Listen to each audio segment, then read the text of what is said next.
좋은 아침입니다. 우리 찬양하시면서 아침 채플 함께 시작하시겠습니다.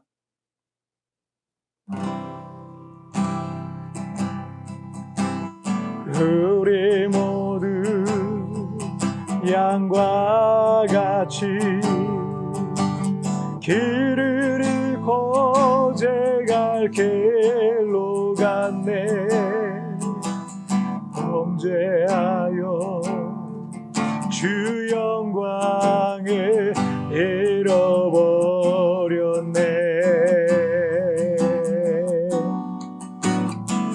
주의 영광을 다시 보게 하소서. 주의 임재 가운데 살게 하소서. 주여 은혜와 자비 베푸소서. 이 땅을 고치소서. 우리 죄를 사하소서. 주의 영광 다시 보게 하소서.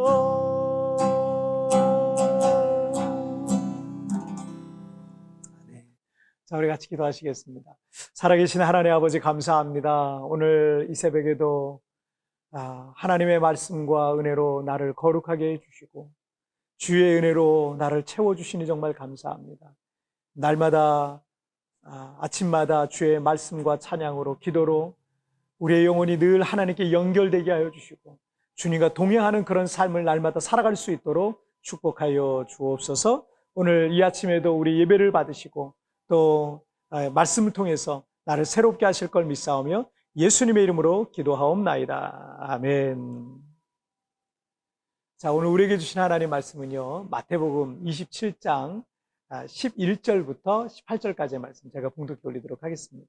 예수께서 총독 앞에 섰음에 총독이 물어 이르되 내가 유대인의 왕이냐? 예수께서 대답하시되 내 말이 옳도다 하시고 대제사장들과 장로들에게 고발을 당하되 아무 대답도 아니하시는지라. 이에 빌라도가 이르되 그들이 너를 쳐서 얼마나 많은 것으로 증언하는지 듣지 못하느냐 하되 한마디도 대답하지 아니하시니 총독이 크게 놀라워하더라.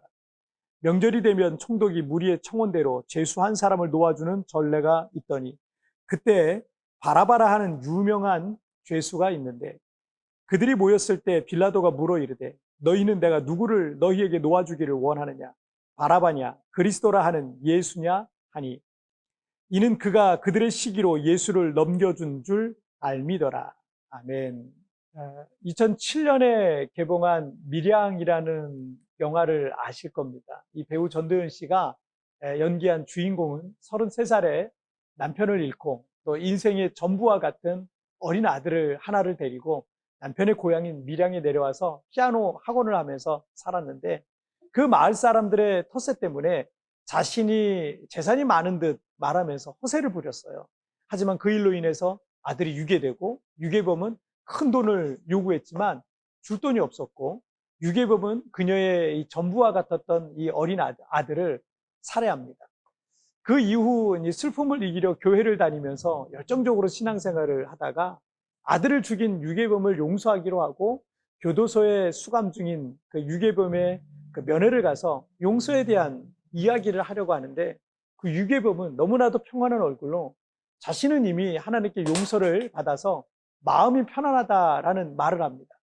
그 순간 이 충격을 받아서 유괴범과 그 범죄자를 용서한 하나님에 대한 분노가 폭발합니다.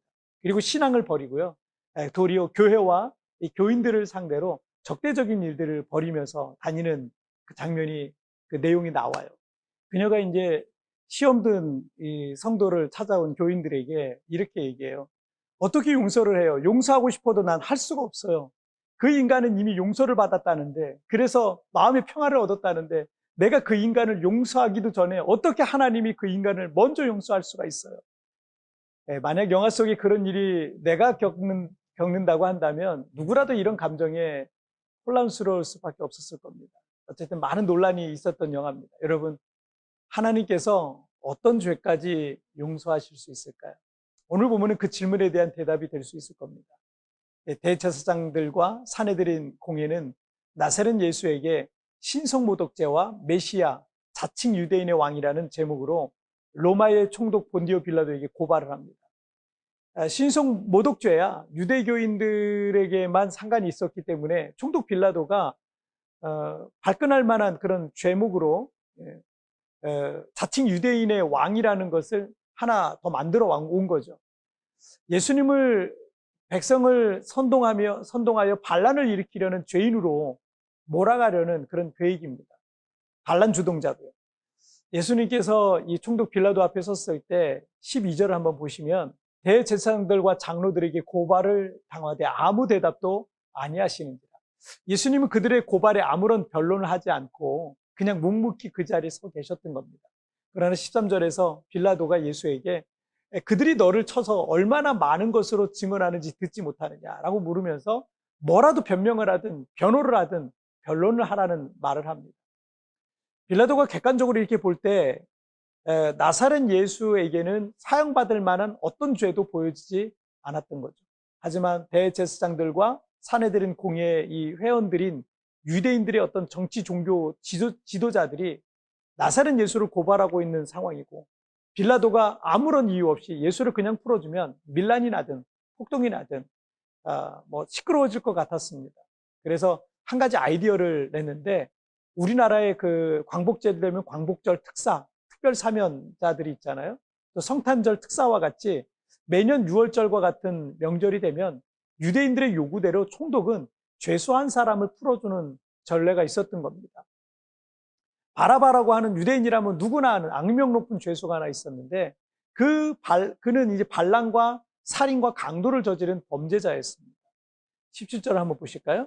그들이 모였을 때 빌라도가 물어 이르되 너희는 내가 누구를 너희에게 놓아주기를 원하느냐? 바라바냐? 그리스도라 하는 예수냐? 하니. 빌라도가 유대인들에게 선택권을 줬을 때 살인과 강도를 저지른 악명 높은 사람을 풀어주는 것과 나사렛 예수를 풀어주는 것 중에 혹시 유대인들이 이 범죄자 바라바보다는 그래도 어쩔 수 없이 예수를 풀어주지 않을까라는 어떤 그런 기대를 가졌던 것 같습니다.